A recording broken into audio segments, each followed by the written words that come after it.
Sveiki gyvi, mėlyjeji.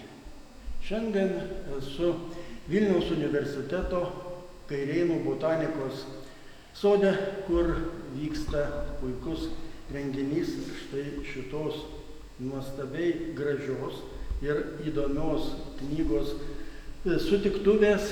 Ir aš kalbuosi su knygos autorė, Lietuvių kalbos instituto terminologijos centro vyriausiąja mokslo darbuotoja, daktarė Albina Auksoliūtė. Labą dieną. Labą dieną. Man didelė garbė paimti į rankas šitą knygą ir kalbėtis šioje nuostabioje vietoje su jumis. Niekas geriau už jūs tos knygos nepristatys. Taigi, kodėl ji ir apie ką? Šita knyga yra apie pirmųjų lietuviškų botanikos vardynų autorių darbus, apie pirmuosius lietuvių kalba parašytus augalų ir grybų vardynus. Pirmieji autoriai, kurie jau lietuviškai parašė apie augalus, buvo Jurgis Ambraziejus Pabrėža ir Laurynas Rokas Ivinskis. Pirmasis botanikos žodyno autoriumi, pirmuoju ir laikomas yra Jurgis Ambraziejus Pabrėža ir jo pagrindinis darbas Taislių saugyminis, didžiulis darbas, kuriame yra aprašyta visa Žemaitijos augalija ir pateikta.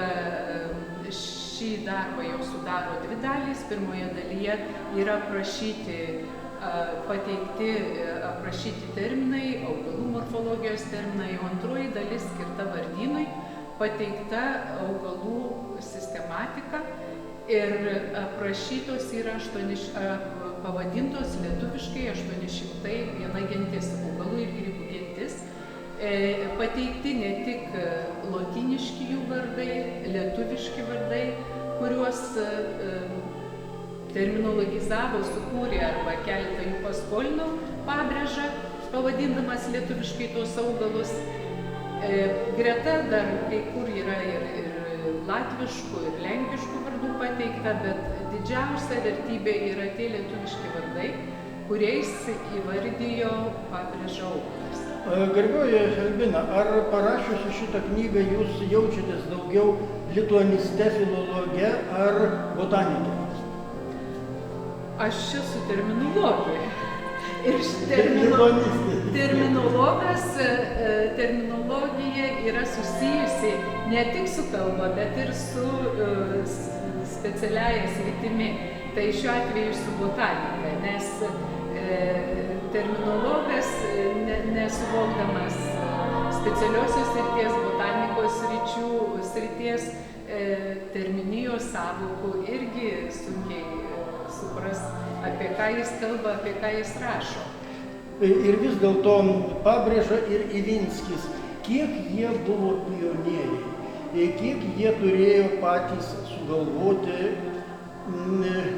pavadinimų, kiek jie galėjo rasti tautos vartojimo apyvartoje, nes iš tikrųjų man teko girdėti ne vieną jūsų pranešimą ir aš visą laiką galvodavau, fantastika, aukštoji matematika. Ar įmanoma, kad tie pavadinimai jau buvo, ar iš tikrųjų reikėjo juos surasti? Savotiškai ir jie terminologai buvo, kurie kūrė turbūt, bet koks pagrindas jau jiem buvo padėtas?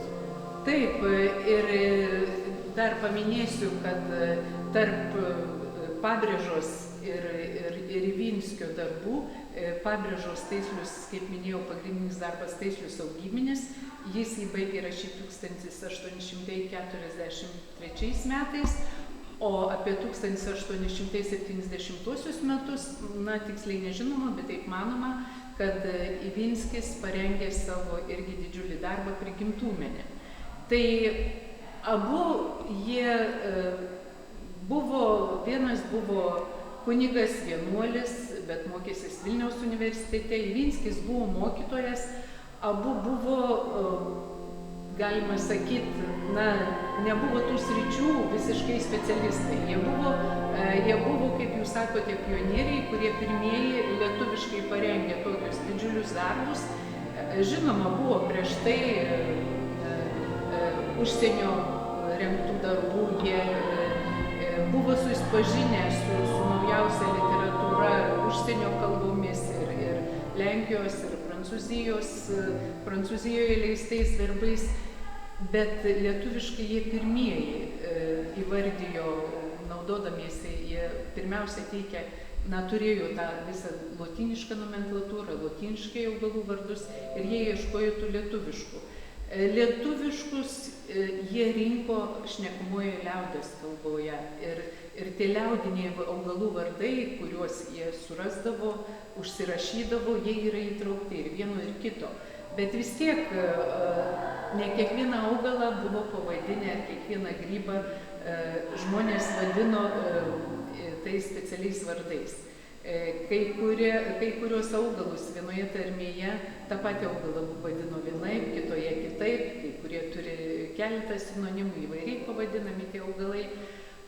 Ir jiem reikėjo, bet reikėjo dar surasti tokių, kur jie, nežinojo, neturėjo tų liaudies kalboje, šnekamojo kalboje, tų vardų nebuvo.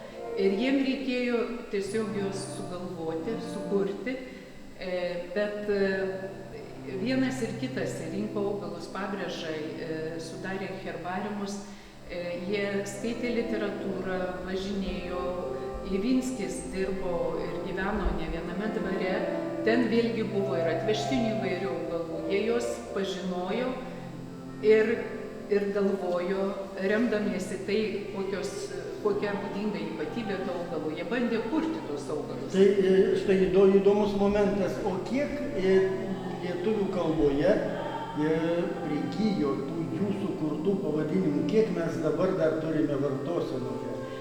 Pabrėžos prigijo tikrai nemažai, nes jo rankraštis buvo žinomas ir 1938 metais rengiant lietuvišką botanikos žodyną, botanikai autoriai naudojosi šio rankraščiu ir nemažai panaudojo tų vardų. Žinoma, visi, kurie įprasti atėję ir mūsų kalboje vartoti nuo senų laikų, dar nuo indoeuropiečių pokalbės atėję įvairūs ten beržas, ąžuolas ar aviža, tokie įprasti, miežis, rugys, tie įprasti mūsų augalų pavadinimai, jie sugulė į tas visas knygas, jie taip ir išliko, o tų naujai įvardytų tikrai nemažai Pabrėžos prigijo ir buvo įvesti vartosena per šitą botanikos žodyną. Tai Pabrėžos, o Ivinskio? O Ivinskio, su Ivinskiu buvo kitaip. Jo rankraštis Prigimtūmenė tik 70-mečio pradžioje, 20 amžiaus 70-mečio pradžioje buvo atrastas. Jis yra saugomas Lenkijoje, Lenkijos mokslo akademijos bibliotekoje Krokuvoje. Mes nežinojom apie jį, ar neturėjom teksto? Mes to teksto ir nežinojom, ir neturėjom. Ir kai lietuvišką botanikos žodyną leido autoriai, jie neturėjo to rankraščio ir jie negalėjo jo pasiremti. Yra įtraukta į Ivinskio augalų vardų, nes jis rašė, leidžiamuose neatskaitliuose, rašė populiarius straipsnelius, ten irgi ir apie augalus yra įvairių straipsnelių. Jis rengė žodynus, ten irgi buvo įtraukta. Tai šiek tiek jo tų augalų vardų buvo įtraukta, bet Prigimtūmenėje jis pateikė per 2520 augalų genčių vardų ir juos įvardijo lietuviškai. Tai didžiulis kiekis tų vardų ir labai didelį dalį tų vardų jis net negalim pasakyti, kad sudarė, kaip naujadarus pateikė. Jis juos sukūrė. Ir turbūt juos aš vadinu savo monografijoje eksnikilų naujažodžiai. Eksnikilo išvertus tai kaip iš niekur, nes mes nematome darybos, nematome pamatinio žodžio, nematome su kokio darybos afiksu jis sudarytas. Tiesiog kartais trumpi, paprasti, tokie trumpučiai įdomus tie jo vardai. Tiesiog iš jos sugalvojo. Bet čia didelis nuostolis, kad mes tiek ilgai šito teksto neturėjome. Jeigu mes jį būtume turėję, tai galbūt dar daugiau jo sugalvotų pavadinimų būtų apyvartai dabar. Taip, būtų, manau, tikrai, kad būtų daugiau, bet dabar tie jo vardai vėl į vartoseną patenka. Todėl, kad nuo 2002 metų Valstybinės lietuvių kalbos komisijos terminologijos pakomisėje yra svarstomi, kaip įvardyti naujus atvežamus augalų vardus. Ir tada, kai mes pažiūrime ir pagal lotynišką vardą galime identifikuoti, kad tai yra tas augalas, kurį buvo pavadinęs Ivinskis, kai kuriuos jo vardus paimame dabar ir naujų nekuriame. Tai jeigu pamatote kur nors ir vaisius ar kokius augalus atvežtinius įdomius ir koks nors trumpas keistas vardas, tai greičiausiai tai yra Ivinskio vardas. Aha, tai vis dėlto nėra to blogo, kas neiškytų. Taip, Gera. taip. Jau artėjant prie pabaigos, ar Ivinskis Pabrėžos darbą matė? Jis žinojo, kad yra Pabrėžos darbas, bet aš lyginau, žiūrėjau ir kiek man teko gilintis ir į literatūrą, jis to darbo neturėjo ir nesiekė Pabrėžą. Jie dirbo atskirai ir vienas ir kitas. Albina, jūs pabaigėte šitą knygą, tai iš tikrųjų epochinis darbas ir jūsų gyvenimo meilė, galima sakyti. O kas toliau? Na, toliau turbūt tęsiu botanikos, nomenklatūros, augalų nomenklatūros tyrimus. Yra dar ir įvairių mažai aprašytų irgi istorinių darbų. O iškils tokia pat stambi, kokia nors trečia pavardė? Na, bijoju. Tokio stambumo. Tokio stambumo ne. Bet jie apauks, sakysime, laikmečio įvairiais turbūt faktais. Taip, taip. Tai su nekantrumu lauksime. Tai ačiū už šitą pokalbį Kairėnų botanikos sode. Linkime jums gerų sutiktuvių. Nepaprastai miela pasikalbėti, ne paskutinis pokalbis. Ir geros kloties iki pasimatymo.